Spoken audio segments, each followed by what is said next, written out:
Many intellectuals have given different definitions to happiness and described different ways of becoming happier.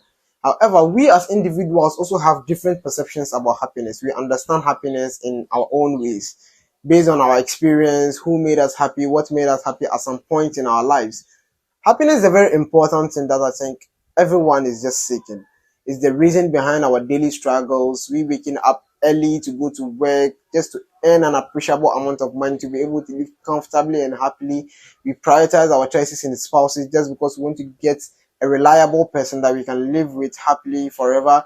We also stay at night, burn the candles, or stay in the library just because we want to get a nice GPA or graduate as a valedictorian or as a first class student, graduate, get a nice job, get a nice amount of money, be able to live happily and all that. So all our struggles ends at happiness.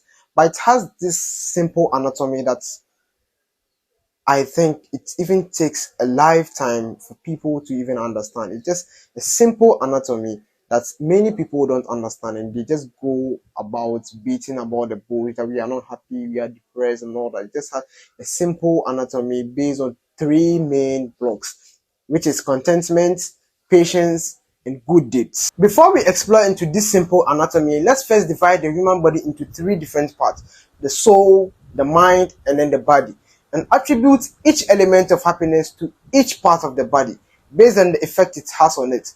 First of all, contentment. We attribute the concept of contentment to the soul. What is contentment?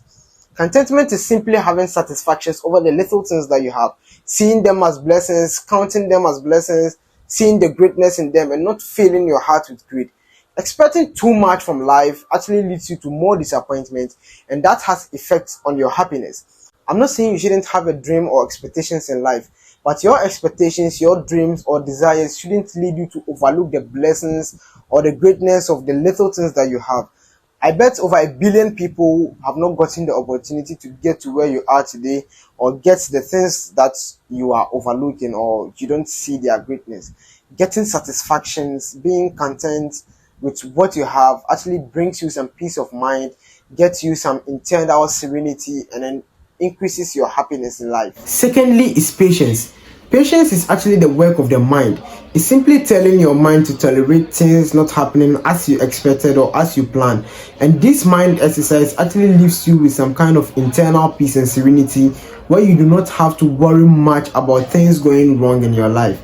And that is why we see the most happiest people in this world are those with much patience. And the last part, which is always the underdogs, that is doing good deeds. Many people don't usually talk about it when they discuss the concept of happiness, but it's a very, very important point. It goes by the Newton's third law: actions and reactions are equal in magnitude but opposite in direction.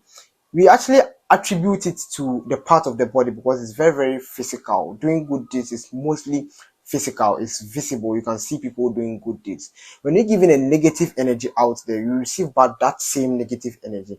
And when you give them a negative, positive energy out there, you are likely to receive that same positive energy. That is how it works universally. So when you are doing evil, you receive evil at the end of the day. You might not know that maybe you seeing evil at some point in your life is as a result of maybe you being wicked to people or the evil you've done some time ago. So the wickedest people, although maybe sometimes you might see wicked people maybe showing or displaying to us they are living comfortably and happily, but when you go inside them, originally we can attest to people who are closer to them can attest to the fact that they are the most depressed people ever to be existing on the surface of the earth. Maybe you might be excited or maybe happy at some point in your life, but till the end of your life, you end up feeling depressed. You end up enjoying or gain that energy you already placed into the system.